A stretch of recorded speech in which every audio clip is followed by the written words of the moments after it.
Verse, chorus, universe, DL here. How you doing? Before this episode starts, I just want to get a couple things out of the way and one big, fat, huge thank you. First of all, with our guest today, the condition that we speak of quite often, just in case you miss it, because everything does happen pretty fast in these interviews, is limbic encephalitis. This is a swelling of the brain that, as you know, with the brain can cause a lot of different issues. One other thing that I wanted to touch on is towards the end of the interview, Nick Lee discusses that he is going back to the hospital for some tests. And while we don't know what happened, I have not heard from him since beyond a couple, thanks for coming on, thanks for having me sort of things. I do have something that I am allowed to share with you straight from Nick's mouth. I think we'll just have him tell you right now about something happening in May in New York. Within 2 weeks, we're going to announce a show and have a new video. That's for May. We're going to try it and see what happens kind of thing. So that'll be in Brooklyn at a place called the Monarch. They are indeed playing a show in Brooklyn. I wish that I could go. I wish I wasn't on the opposite end of the goddamn country. They also have a new video out, as he said. The new video is Grip the Ridge from Phototroph, not Phototroph, as Evil and I embarrassingly called it over and over and over again in the last episode, but I digress. It's the thought that counts, right? Yes. Okay? So, Grip the Ridge, the music video. Go to their show if you are anywhere in the vicinity of Brooklyn in May. Go to their Instagram at Moontooth Shreds. Go to their website on Pure Noise. Pure Noise is their label. If you go to purenoise.net/Moontooth, or you can go look it up in their artists, you see them. They are also on Bandcamp, Moontooth NY, Moontooth New York. All these places should have information about the show. And then lastly, the big, huge thank you that I want to put out before this interview starts is to John, Vin, Ray, and of course, Nick. All the music that you hear in this episode, everybody, is by Moontooth. Everything you heard in the last episode where we talk about Phototroph and Crux are from Moontooth. When we talked about Phototroph, all those songs are from Phototroph. When we talked about Crux, all those songs are from Crux. You know what I like? That you can get both those on vinyl. You can also get their acoustic set on vinyl as well. I own it. It's fucking amazing. It's incredible. I cannot stress enough that if you are a vinyl collector, the cover art, the vinyl art, and obviously the music is goddamn amazing. Please go check them out. Thank you so much to Moontooth for letting us play your music and getting it out there to our listeners. It means a lot to us. And now I guess we better get to it. I'll shut up.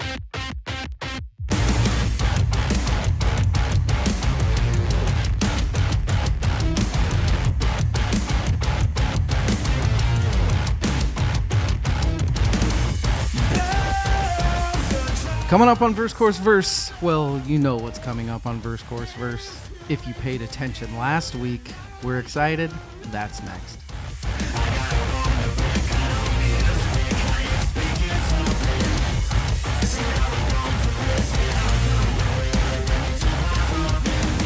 Welcome to Verse, Chorus, Verse. I am DL, and with me, not yet, but he will be, is Evil. We are excited. We are ready. He is putting on the finishing touches of his workday, and we are scrambling to get ready for what will surely be an amazing interview.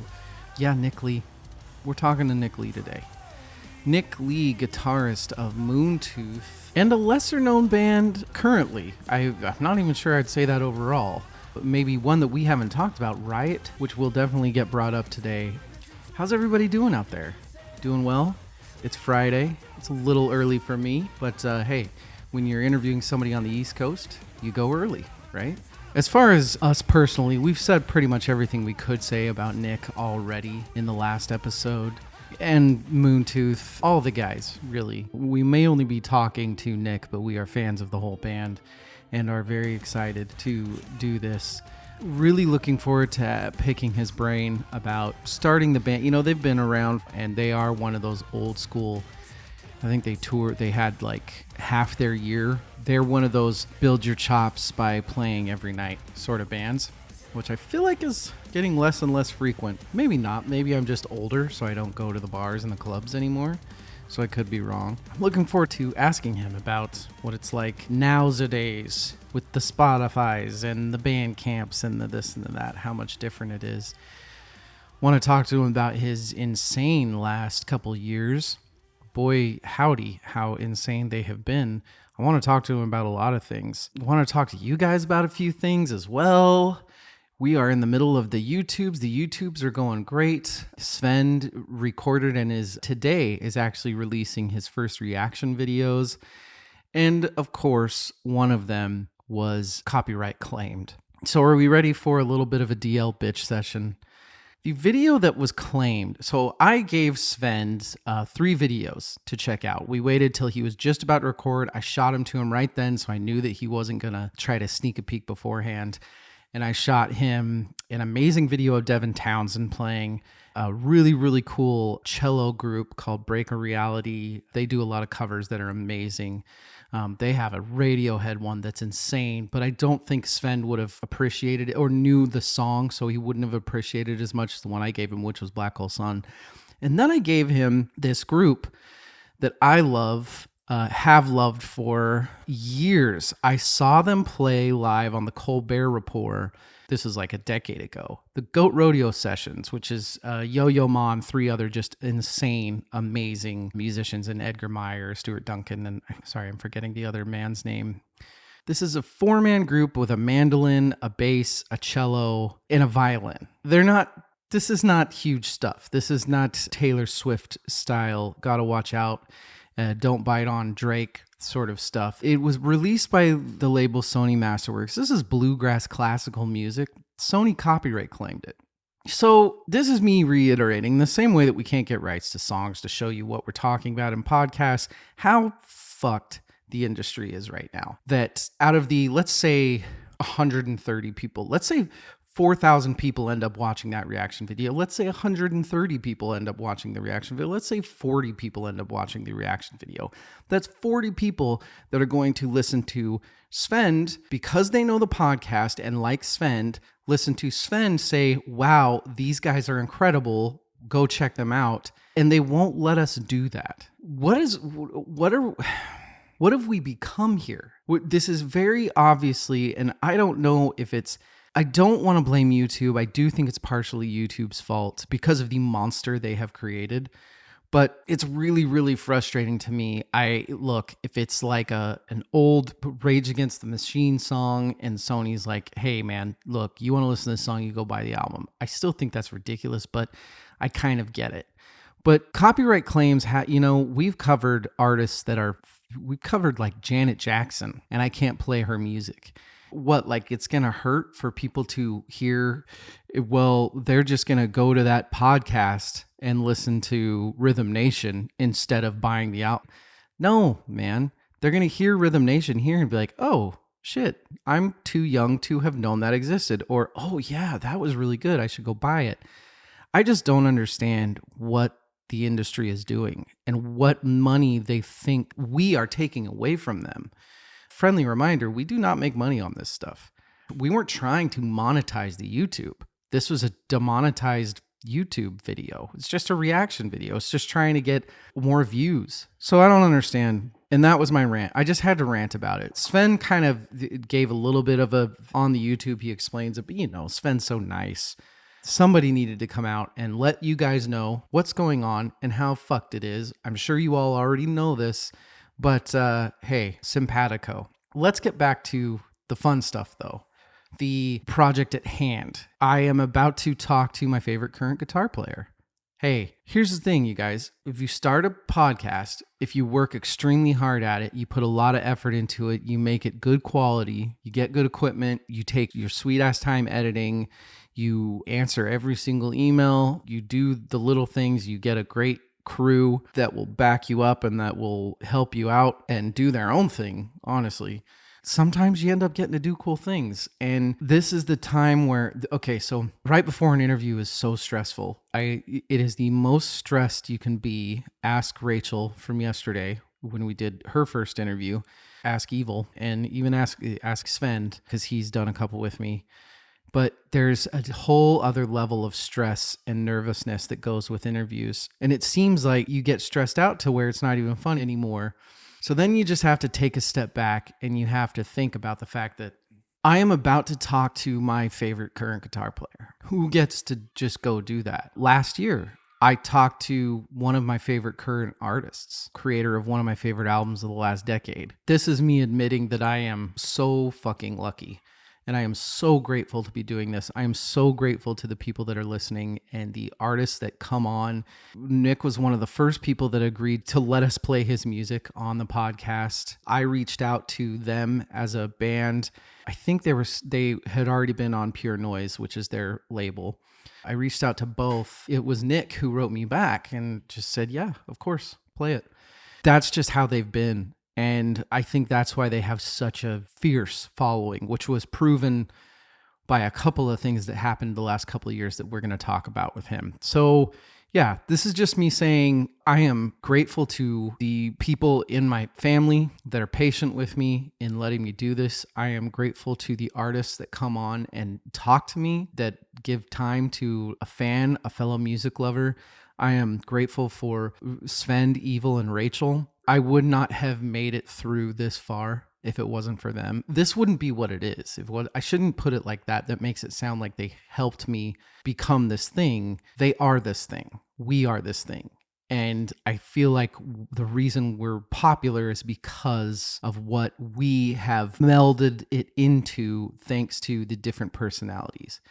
But most of all, I have to thank everybody that's listening. And I know that that's just boilerplate. You have to do that. But no, we really do. There are certain listeners out there that I'm in contact with that I'm thinking, man, I bet they're going to be stoked about this interview. There are certain, whenever I say something, I'm always thinking, oh, so-and-so is going to hate this. So-and-so is going to love this. This community has really become, it's so important to me. And I am acutely aware that if it wasn't for you all, this would be pointless. If we had 7 listeners an episode or, 100 listeners in our 3rd season, I have a feeling that Evil, Rachel, and Sven would have said, hey, we tried, didn't work, see you later. But they've stuck it out. You've all stuck it out. It's growing. It's doing great. I'm excited for the future, and the future holds interviewing an insanely amazing guitar player. I think that's going to be my short little that's what we got tonight. I think we got to get to it. I'm going to sit here and bite my nails until Evil and Nick join me. So I guess we'll take a break. And when we come back, we're going to talk to Nick fucking Lee. And once again, huge shout out as well, because we are equally in awe and talked about it in our last episode of Ray, John, and Vin, the other members of Moontooth. This is a cohesively incredible band that has an insane future ahead of them and has already done things that I don't think another band has done. I'm going to take a break. We'll be right back.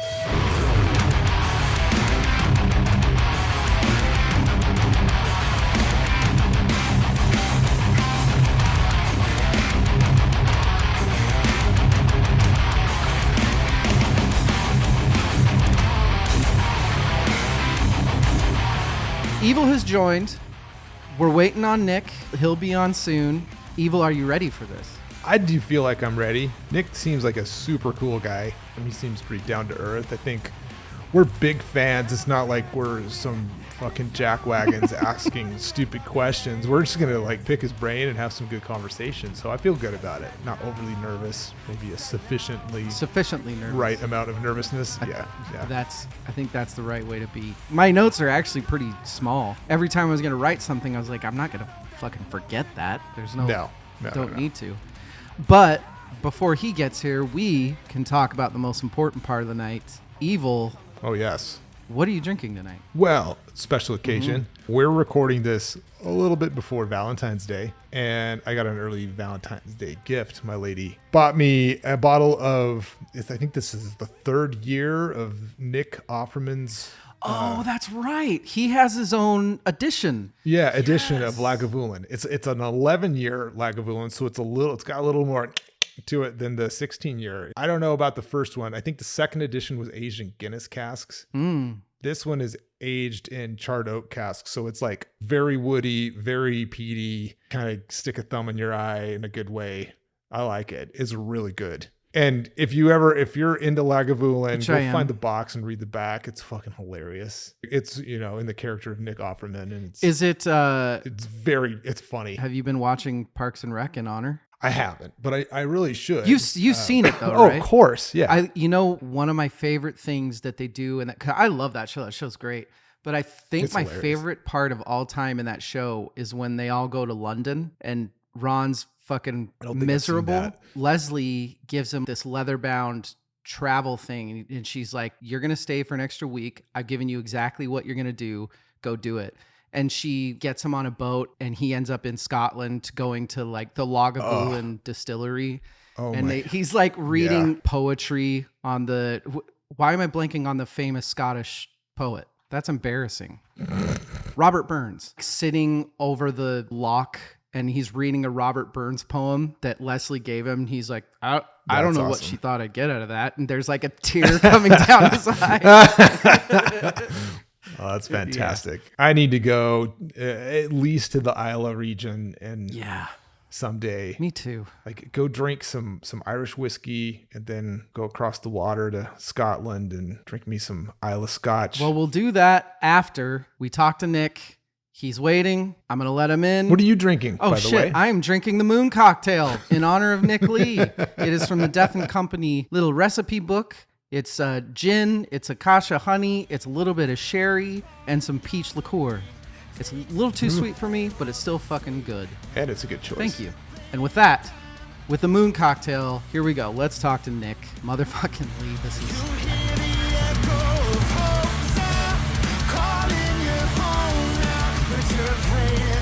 How you doing, Nick? Okay. Probably the weirdest time in my life. Yeah, getting through it, I don't know if you wanted to jump right into that, but I had 6 months ago, I found out I had limbic encephalitis, and that causes seizures, and I'll actually be back in the hospital next week for some more tests, but hopefully they figure it out this time, because it has not been figured out. But, I've found it more manageable, trying to dip my foot back into teaching guitar, which was my job before this, besides playing, and Moontooth has been practicing more regularly, which just felt really good. And so, trying to get the good with the bad. We've been keeping up with what we loved is you starting to tab out your guitar work. Yeah. That's an amazing thing to be doing for your fans. Does that also help you just get back into the swing of things a little bit? Totally. It was a huge help because my guys in Moontooth, our team set up a GoFundMe that did remarkably well. And the only thing I could think to do at the time, the only thank you I could think to do was those tabs. But it was also like, I'm going to need to do this. Mm-hmm. The joke has been like, damn, like next record's going to sound like Green Day because this shit's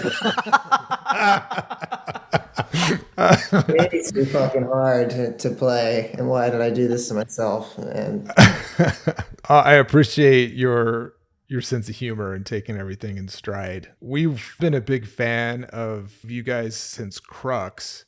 I'm like kind of the metalhead of our podcast group. I'm a huge fan of triumphant guitar is what I love in music. And when I first heard you guys, I remember it. It was probably because I think Crux came out in like October of 2019. I had just moved in. My lady and I had built a new house. I had moved in September. And I remember sitting in my front office listening to that for the first time, loving the song. And then the solo kicked in, a drum and bass little kind of break in the solo. And then you bend this chord and it just goes like wild. And I'm like, oh, this is special. When we like saw on social media your health issues crop up, I mean, DL and I we were like glued to social media. We followed the GoFundMe, like it like knocked it out of the park, and I was like cheering for you. I'm like, yes, he's getting support. This is awesome. So it's awesome to see you and hear you. Number one, it's just awesome to have you on here. So I just want to thank you for taking your time to kind of join us and talk with us. Number one, but it's great to like hear that you're optimistic about things and cracking jokes and stuff. Where do you find that? Where do you find like the inspiration to kind of look forward? And it sounds like you're going to be back in the hospital and you're like, oh, we think we're going to get it this time. Like what is driving you in this period? Is it getting back on the road and playing music? Is it, That's home a big life? part of it. I mean, I have a wife that's become my caretaker, and I can't drive, and we were about to get married right before this happened. Moontooth had just done the biggest tour that we'd ever done, like biggest venues anyway, getting ready to get married, and then I had a seizure and ended up in the hospital and just woke up like a month and change later, and now we're 6 months out from that. So I pushed the wedding back a year, and just that and getting back to normal, and part of that is definitely getting back on the road, like with Moontooth, and I also play with Riot, aka Riot 5.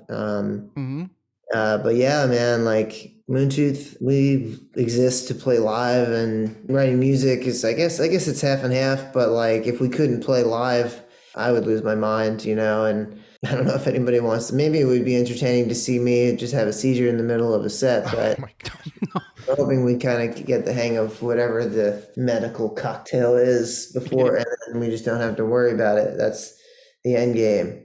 But it is a mysterious disease, actually, limbic encephalitis. It's autoimmune disease.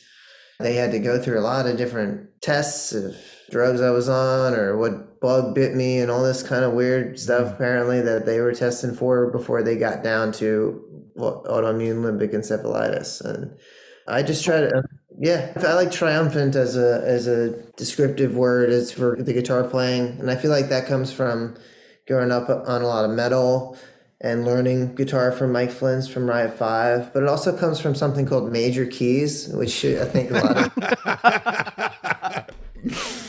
lot of metal bands negate, and they're fun. We're not really living to be metal necessarily. Me and Ray especially, and all of us to a certain extent, grew up on thrash metal, death metal, all that stuff, anything in between. I still love all that stuff, but it's, trying to kind of like have a little foot in like classic rock kind of area. Yeah. Especially the last record was fun to kind of do that and have a lot of major key songs and have it be kind of triumphant and big and epic, and for lack of a better word. Playing with Riot 5 and being a student of Mike over the years, if that kind of power metal bent, do you feel like that kind of contributes to that side of the Moontooth sound? I love bands that are like an N=1. Like they don't sound like anyone else. Moontooth to me is that for sure. Like you guys. Thanks, man. Right. I didn't honestly grow up as a big power metal person per se, but I was more into like thrash and death metal and things like that, and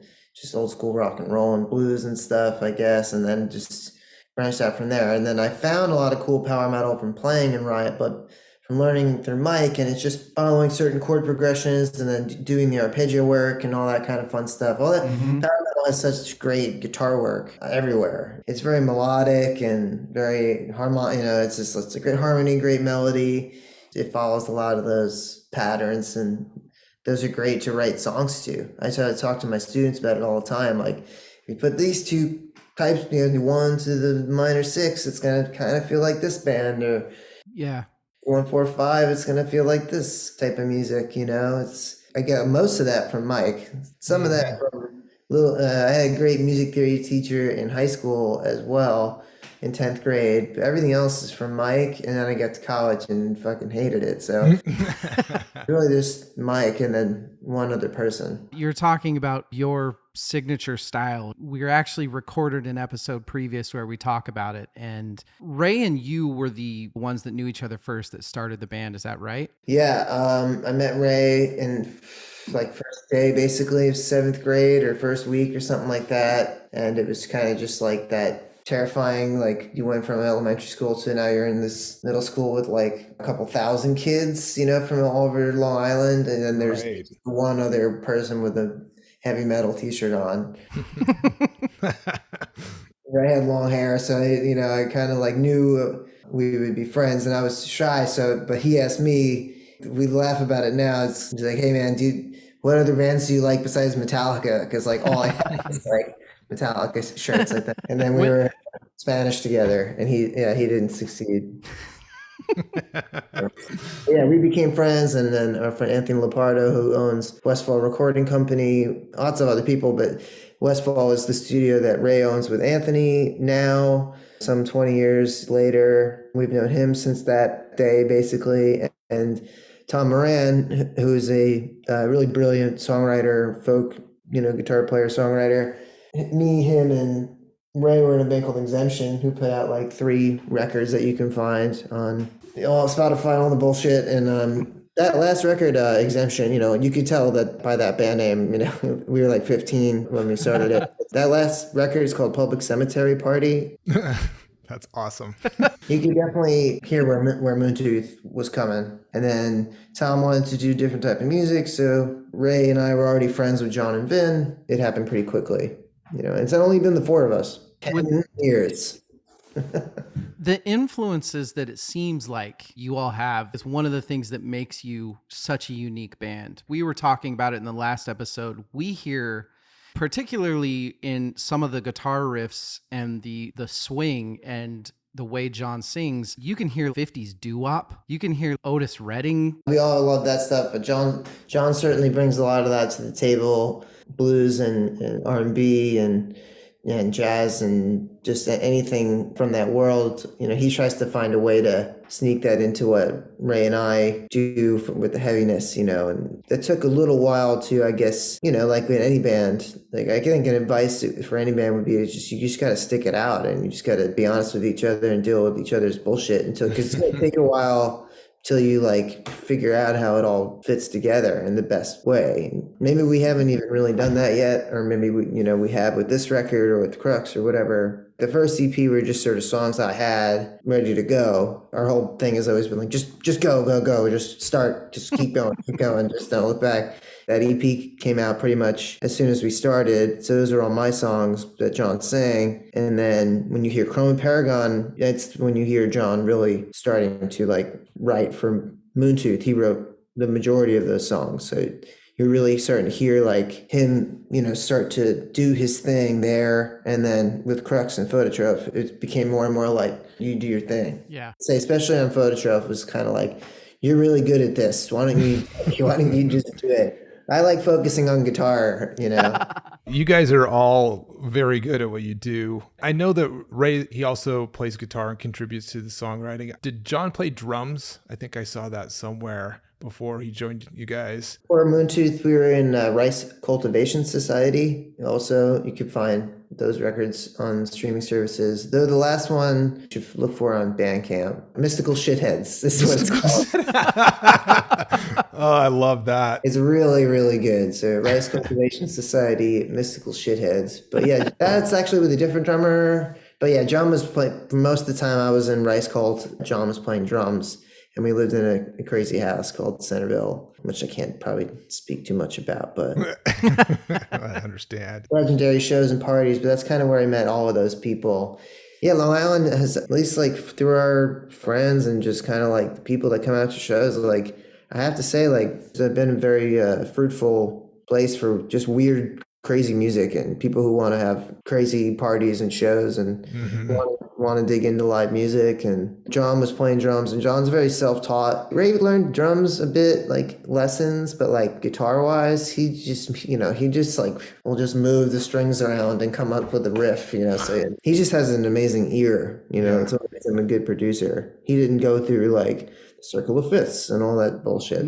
So when did he pick up engineering? And all the credits for your albums, he's all over it as far as the engineering. Probably we were 14, 15. He got the little 8-track and then a 16-track digital recorder. We were always just doing stuff at his house. All the Exemption records were at his house, and maybe some of the stuff was at the studio. Anyway, yeah, 14, 15, and he's never looked back and has made it his life, how he lives. And Westfall Recording Company is him and Anthony Lepardo's Blood's work. We kind of just got out of high school, and most of us were kind of tried college and it didn't go far, and kind of found other ways to do it. Because it's when you're doing music anyway, you're gonna have to fit in some way, right? Yeah. If you want to teach in the school, then yeah, that's cool. Or if you, I don't know, it's not necessarily be some by the books way that you pay your way through college and then you Sure. get a nice job. It might be that you just meet cool people or you just learn on your own.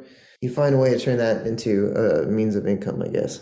Has Mike Flynn's been a fairly integral mentor for you through that lifestyle? Because he joined Riot like right out of college. Like he was pretty young when he joined Riot. And then you started taking lessons from him at a really young age with like 8. Yeah, I was like when I started with Mike, and yeah, to answer your previous question, especially because he did college, and Yeah. he did it the right way, but he also he had his own school, like a brick and mortar school, which is Guitar Masters on Long Island, which is still open now. But he'd always have a million other jobs, playing the cover bands, playing Riot. But Riot is like the band, obviously. He's been in that band since 1989, 1990 to now. Through good and bad and ups and downs, and I don't think there's ever been a time where he left ever. Wow. So his commitment to that is very inspiring. The one thing he's done that I haven't done as much is he's played in a cover bands and tribute bands and done that thing also to make money on top of owning a school, on top of whatever other job. I've done other jobs like coffee shops and shit like that, but he definitely works a lot. But this is unfortunately an expensive place to live. Right. And, Yeah. teaching guitar is not often the only thing you can do to survive. I'm very, very interested in the Moontooth writing process because of Evil is talking about the song Trust and how it starts about as metal as you can be. But then the breakdown is it's almost a jazz breakdown. You rip the solo and then it goes into hi-hat snare work. And is that you writing a riff and then it paints after that? What's the process? Yeah, it's you'll start with, most of the time I'll have some riffs or Ray will have some riffs, and then someone, I did a demo today, just the basic, here's a bunch of parts. I think they're cool. Do you think they're cool? No? Okay. If you do think they're cool, then let's start. Someone's got to either write a drum part to it or a vocal to it. That's been John's world for a long time now. It's almost like whatever takes the wheel because it's good is what continues. But something like a Trust, for me personally, to write that funk part, I find that I like the challenge of what if there was a funk part in an otherwise drop A metal song? What if it has a big major key chorus or something like that? I'd kind of challenge myself to do things that aren't metal but work out. That's part of the fun of it.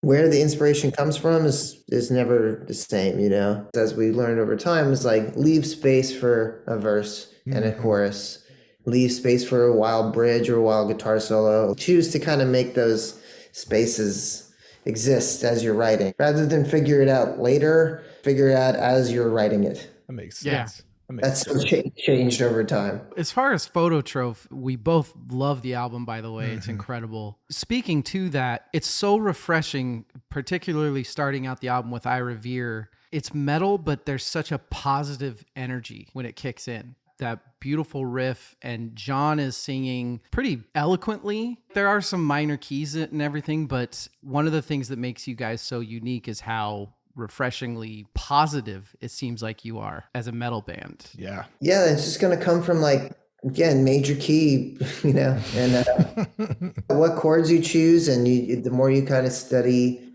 that little bit of theory, you don't have to name that's a C major, in the beginning of the song, but it's if it's the one of the key and it goes up to the minor 3 and how that kind of works together. If you know just enough theory to kind of know how chords are going to fit together, you can write a chord progression and then decorate it as much as you want to. So that's why that song goes from the major key and then the verse is the relative minor. So that's, I guess, an example of a song that I've actually kind of really let the theory part in and then expected John, okay, your intro and your chorus are happy major key, but your bridge is minor as it can be. And it's, how are you going to tell a story with that? I'm telling a story with this chord progression, and what is that story to you lyrically? I'd like to get back to being able to do that, but John is very good at it. And when I get through this medical bullshit, I'm sure I'll have some stuff to say.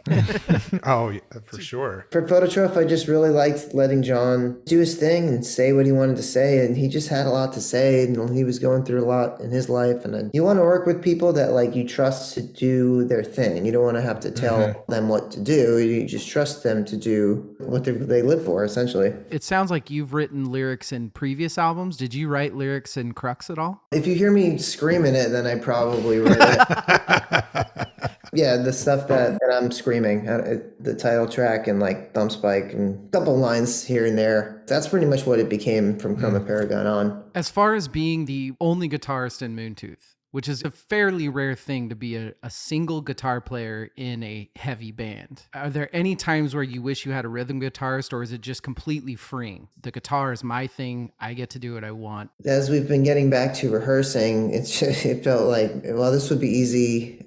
I get why people always have another guitar player or they're running tracks, which we would never want to do. And it's because of all the tap dancing and the pedals. Like I have too much equipment. That's way too many pedals, and I got 2 amps and an attenuator and all this shit that I got to tap dance and make this shit happen and work live. And I got really good at it on that last tour. Well, tapping my own, whatever that expression is.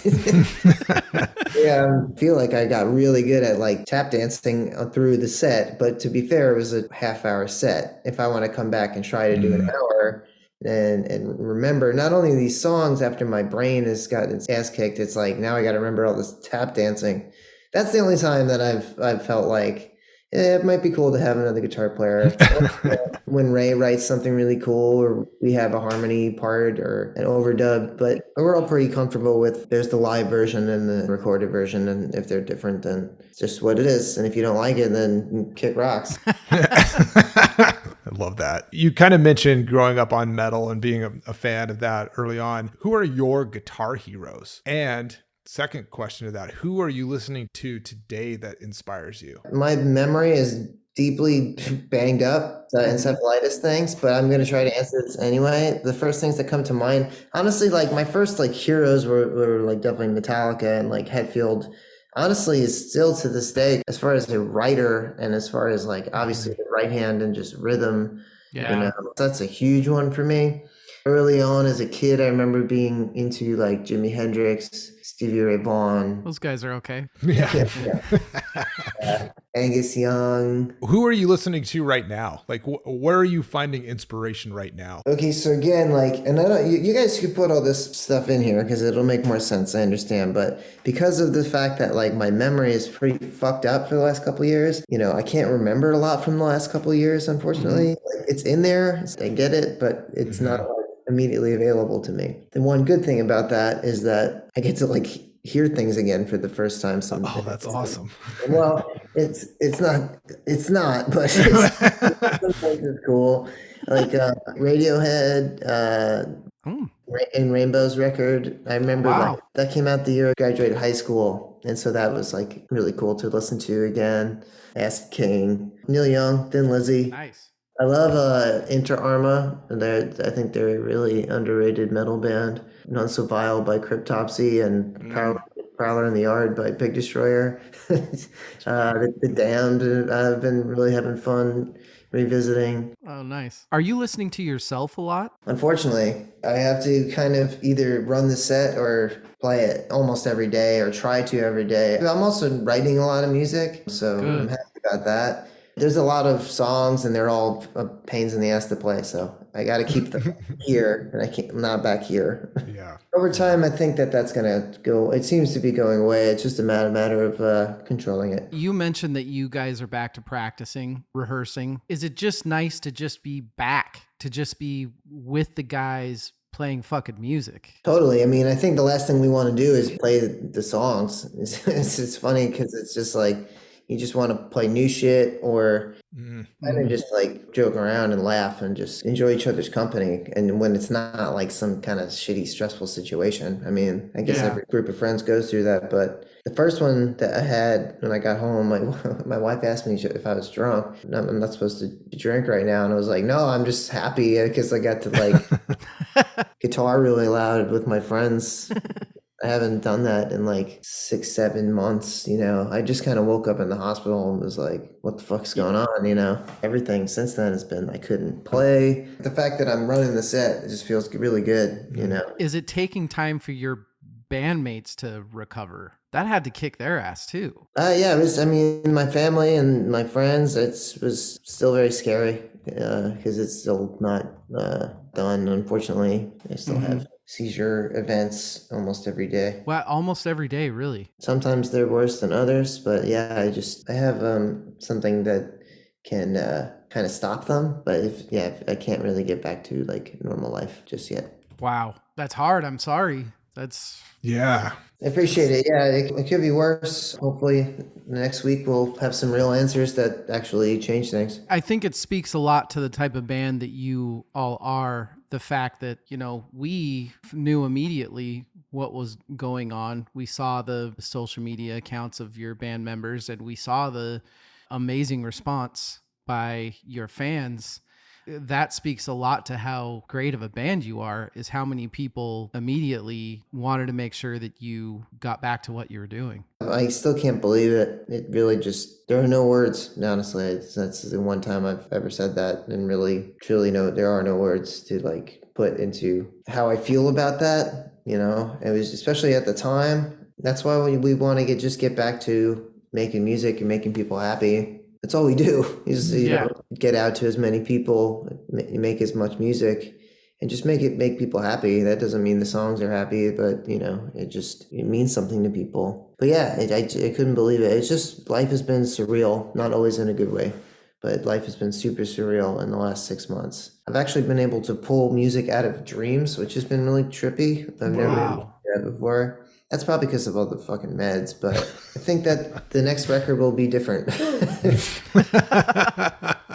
There was quite a bit of growth from Crux to Phototroph as a band. As a band, do you notice that? Or is it just, since you're playing together every day, it just kind of evolves? I don't think it's such a conscious effort most of the time, or any of the time, really. It's just kind of like you just go with the flow and try to get out to more people, you know, and sometimes that means working with a label or management or a producer, but you work with people you trust and you have a conversation, you know. But at the end of the day, it's what the four of us like and what the four of us want to do. Like, we would never put something on a record to make somebody else happy. It's got to be from the four of us. But yeah, we're aware of the fact that like Phototroph is a little more songwriting than Chroma Paragon.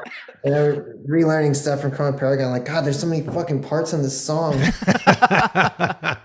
And it's fun to do different shit, you know. I like stuff like Torch a lot. That makes sense. Okay. Yeah, I get that. Stoner rock stuff, or all of us really, really agree on Queens of the Stone Age. Mm-hmm. Oh, yeah. You know, just like gung, gung, gung, gung, gung, gung, gung, gung, one note riffs, that big choruses and stuff like that. Like, it's not like we're doing that for anybody else. We love that shit. I mean, you do have songs like, not saying that it's simple or anything, but in Phototroph, you have Conduit. That's a different style than you had done. And that is a little more in vein of the kind of... That's a Ray song, so that gives an example of what Ray writes. And that song is not simple. Maybe it's because I did not write it. I didn't mean it's simple. I know. It's one note at a time, but it's like you have to do these weird slides and just the rhythms of them. In every measure, it seems the rhythm changes. Right. So it's just complicated in a different way. It's not a million chords, but it's just bizarre. But yeah, I mean, it's funny you say that, because at rehearsal, John and I were saying how hard that song is to fucking do. Repetition. That's all you need to do. What happens when you let drummers write songs? Ray has written some of the hardest songs to play, for sure. Yep. He doesn't have to play them, to be fair. His drum parts are usually psychotic too. So we all have those moments of just like, fuck, why did I write this? God damn it, you know. Part of the challenge, I guess. That's what's part of the fun. Writing a good song is just as hard, you know. Like, if you're writing something that's like, are people going to hear this and remember it and want to hear it again? Or is it going to go like, wow, that was impressive? Not always about that. Speaking to that, is there a song, and it doesn't even have to be Moontooth, but I'm guessing it probably is. Is there a song that you're most proud of writing? That I've written, like the lyrics and everything? Or the lick or whatever. Do you have a favorite riff that you like playing? That changes all the time. But I Revere, or Phototroph, the song, are probably the two that are such pains in the ass, but I'm probably most proud of writing. It was the kind of the whole, I want to do something in a major key that's real picky, that's real metal, but also like real happy and triumphant is the good word to put it. But those are, I practice probably the most right now. So, and I'd say that Riot snuck in a little bit on Phototroph, like in the solo and stuff. So it kind of is just the whole kibosh of what I'm trying to do as a guitar player, you know? Yeah. Besides, you can't say New York. Do you have a favorite city that you like to play in? Atlanta. I feel like Atlanta is always like, whether there's 5 people there or 1,000, people just want to have fun. Just met some really cool people there that, always come out and they're always just fun to hang. I just always have a good time there. One of the last things I want to ask you about, and then we'll let you go. And once again, really appreciate you taking the time to talk to us. You guys have been around for 10 years. Well, I guess 10 years. About 10 years, maybe 10 years-ish. And then me and Ray, like 20. You have watched the musical industry turn to this Spotify, have to do your own thing through Bandcamp, being able to tour when you can, and really having to self-promote. Like, I know you have a label and everything, but do you see any benefits to it? The struggles are pretty obvious, particularly in the Spotify days, but are there benefits as a band that is getting bigger? I mean, I think it's safe to say this, and I'm trying not to anymore. We've joked about it, the 4 of us, that I've been band dad for most of the last 10 years, as far as all the boring shit. Part of that has always been like Facebook, Instagram, Twitter. And then now we have so many other things. Bandcamp in and of itself, I always loved because you could sell merch and sell your music. And I just like it as the way it works. The new thing of like, you need to have content every day on Instagram, Twitter, and TikTok, or people are going to forget you. That is a weird and ugly thing. And we talk about it all the time. And it's really just feeding a machine. If you enjoy it, if you have fun doing it, making guitar videos and shit, that's just your thing, then cool. But like the idea that you have to do it is definitely something that we get kind of just like a little boomery about, a little like, we don't fucking do this shit. I agree with you. If that's your thing, go for it. But one of the things I don't like about TikTok and the reels and stuff is it's so ephemeral. It's like there and then gone. An album is like evergreen. You can always go back to it. It's always there. And that's one of the things I really appreciate about you guys as a band, because your music, it reminds me of so many things, but yet doesn't sound like anything. That's a recurring theme I keep thinking of when I come back and listen to your music over and over. I always think that there's going to be a market for that. Yeah. Like having you, we don't have like a giant audience, but I want to make sure as many people as possible are aware that you guys exist, because you're competing with this what's next generation, like what's new, what's the constant grind of content out there. At some point, real music fans will always go back to that evergreen content, and that's just good albums. You guys have got multiples of those, and I'm looking forward to more. Thank you. And I think that you guys doing something like this, where you take the time to put names out there that might not otherwise be heard, different bands, more underground bands. That's really cool, and that's why I like to do things like this. It's fun, and I think it's just important to some of the people that do the content shit. I see and go, oh, that's pretty cool. Like you're finding an interesting way to bring up new artists or new bands or whatever. And some of it's just goofy and boring and just repetitive. And the scary thing is like, okay, albums will start to become not as important, and then therefore tours will become not as important. But for people like us, it's like it will always be. So you just have to teach your children well, and just hope it goes that way. This can all be over tomorrow, so just enjoy it while it's here. That's what it feels like right now.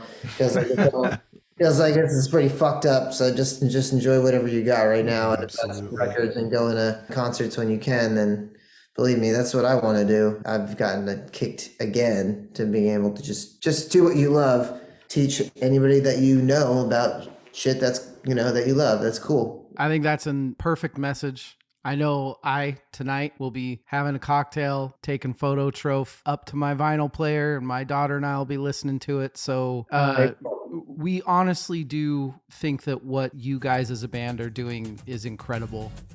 Phototroph and Crux, all three of your albums, even the acoustic session, you guys are doing incredible work. You really are. We are so humbled that you joined us. Thanks for having me. I really appreciate that comment about the acoustic thing, because we've worked our asses off on that. So yeah, thank you guys for having me on, and appreciate you. Absolutely, Nick. Thank you very much. I hope you have a good night. Yeah, thanks so much. Great talking with you. Peace, guys. Hey, thanks.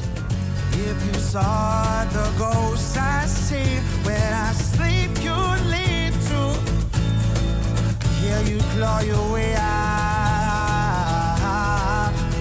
You grow fangs, you bite, you rip, you tear, you were gone into love. There's no So I made fun of Rachel for like the second that Less Than Jake left breaking down. That was holy shit. That was a lot to take in. Yeah. Wow, that was All right. So, number one, not lying when I said he's one of my favorite guitar players. I think And we've not- established how much you and I love that dude. Yeah. But he also seems like such a cool dude. Yes. Just very genuine, loves what he does. Like I said, we don't have a huge following, but the more people that can be exposed to that band, the better, because they're so good. And That's yeah. I want them to be successful. Selfishly, because I want them to record a whole bunch more albums. I want them to have a long, fruitful career so that I can experience whatever they're going to grow into next. One of the things that I said towards the beginning of the episode is I think I was talking about the YouTube. We're in that stage as a podcast where it's sporadic. We have episodes where we have 1,000 listeners. We have episodes where we have 12, 15,000 listeners. We have episodes where we have like 30,000 listeners. There's no rhyme or reason. But I don't give a fuck if it's 30 listeners. The bottom line is we have worked hard as a podcast to get where we are in season 3. And we just talked to one of the best guitar players that we could possibly ever talk to. Yeah. Yeah. We could hang it up tomorrow and I'd be cool with it because of that. Mm-hmm. And just to be able to let him speak a bit to very obvious, you and I just talked about the music in the last episode. Mm-hmm. When you sit down and talk to him, you realize the real struggle that he's gone through. Right. It feels like longer than 6 months to me. Yeah. I was like prepping for this and I watched a couple of interviews that were like 9 months ago. And I'm like, oh, he must have recovered quite a bit because he seems like he was like super sharp and stuff. And like, no, that was before this happened. Before, yeah. Oh, man. I think the message to get from this is anybody that's listening to this podcast loves music. And this band fucking deserves support. Mm-hmm. You said something that I love in the last episode that, yeah, this is the second time we've talked about Crux. Yeah, we are going to talk about Phototroph again. Yeah, this is our third Moontooth episode. You know what? These are the bands that we need to be champion for. Yep. These are the bands that if we do have an actual reach, these are the type of bands that we need to use whatever power you have to get out there for multiple reasons. That interview maybe kind of kicked my ass a little bit. Yeah, just a touch. I had all kinds of questions I want to ask him, but the story, we had to like let that unfold the way it did. Yeah. And which that's interviews. I want to talk to him again. I want to like multiple times, but I really want to revisit him after his recovery. And like I said, I'm really interested in what he's going to write. Yeah. What is going to come out of this? Like I would never have wished this experience on anybody, especially someone who I admire and respect and whose music And the I love. timing too, because like right out of COVID, when you're already as a band, you were fucked for like 2 years. Right. It's brutal timing. You could tell that he was interested in the questions that we had. You could tell that he actually, he gives a shit about the people that like his music. Yep. I don't know. I'd imagine that since they're all so close, it's probably the whole band's probably like that. I think so too. He and Ray have been playing together since they were like early teenagers, like almost preteens, like 13-ish, I think. Mm-hmm. I watched an interview with him where he's talking about how at the base of everything is friendship, and like Vin, their bass player, he's just a solid, reliable friend. and a fucking tremendous bass player on top of that. But he specifically was speaking to the friendship aspect of it and there's the trust within the band and stuff. So I think you're right. I think they're all probably just super cool dudes, blue collar work ethic. They're all incredibly accomplished at what they do. They just like have kind of gelled over the years of friends. They've been played in different bands together and sort of came together as Moontooth. And you can see some of their live performances from like 9 years ago. And you can tell that they were pretty young. They did it the old school way too. They did it, became a band. They started playing together. They fucking, 100 gigs a year. It's a fucking dying breed. There's something that I remember. So he's been playing with Ray forever. Like they've known each other forever. I think it was specifically referring to Vincent, their bass player, when he came in. It was like, from Nick's point of view, we have to get out and just play a whole bunch. Because the only way we can build the same chemistry that I have with Ray is to play with you as much as we can to get to that point. They're such a live band. Yeah. I really liked what he had to say about the social media, TikTok generation. And it's all about like what's next, like content. But there's something to be said about a band that has chemistry that can only have been developed over years and years and years of gigging together. Yes. And that is fucking undeniable. There was always going to be a place for that. And there are always going to be people who crave that. Even if they don't know that they do, there's going to be like an intrinsic value in that. If all they have experienced as a fan is swipe up, scroll, scroll, and then they find something like Crux, it's going to like trigger something in their brain where they're like, oh, this is different. It's always going to be good, regardless of what the trends weave in and out of. That's always going to be good. Which that's what the fucking band has done. I don't want to say they've spat in the face, but as far as metal, they brought John on knowing that, no, he's not just going to scream through the fucking song. He's going to bring soul to it. And, they are going to have their little funk breakdowns and their jazz stuff in there. And I'm not at all comparing this to us at all. I wanted that to be clear. But I honestly feel like I go through the same shit at times with you and Rachel and Sven with the podcast in trying to figure out there are certain things that if we do, we will be popular and we will make money very soon. But then we would have no soul. I feel like that is kind of in the regard you were talking about and just their music in general. Yeah, if they did certain things, maybe they would be more popular, but they wouldn't be fucking Moontooth. I think at the end of the day, authenticity will always win. I don't, because I'm a pessimist, but I want to believe you so badly. Well, it will if we fucking, to your point, if we champion it, it gives it a better fighting chance. If you build it, yeah, they will come. Yeah. Or they won't. They'll just go to the other fucking guys that are talking about Drake. I don't know. We'll see. Oh man, that was fucking awesome. What a cool dude, man. You can tell by the reaction towards the like Evil and I are speechless. We didn't even know what to fucking say. That was amazing. That was surreal. Another moment that the podcast has created that I'm extremely grateful for, and extremely grateful to the people that listen, that make this still. Nick Lee, Moontooth, they're amazing. Go to moontoothny.bandcamp. You can buy their vinyls there. Phototroph is on vinyl. Crux is on vinyl. The Violent Sessions, their acoustic, which is fucking incredible, is on vinyl. You can really good. You can download them digitally if you want. You can also go to purenoise.net and just search artists. That's their label. You can get all those vinyls there as well. Go to Instagram and go to @NickLeeSees, just like it sounds, LeeSees, and go to Moontooth Shreds. I love that it's not Moontooth, it's Moontooth Shreds. Well, they do. It's true. They absolutely do. John and Vin and Ray and Nick are the shit. We've established that over the last 2 episodes. Evil, anything else you want to say before we log off? I just look forward to talking with Nick again. I'm putting that out into the universe. I got to ask him about Vigier guitars. I got to ask him about all the fucking horror movie stuff he's got hanging behind him when he's giving online guitar lessons. Yes. I have so... In 5 years, when they're playing for fucking 25,000 people a show, hopefully he'll still talk to us. Yes, hopefully. VerseCourseVerse.com at VerseCourseVersePod. Another weird, insane, amazing, beautiful fucking night. Right. We love you all. Good night. Good luck. I felt it well up, the wrath in my blood. Then a ghost of a friend, brother, son.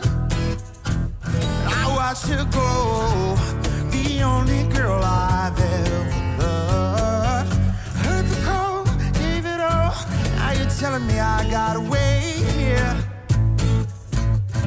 Yeah, there's nothing left for me here. So let me go, let me go, let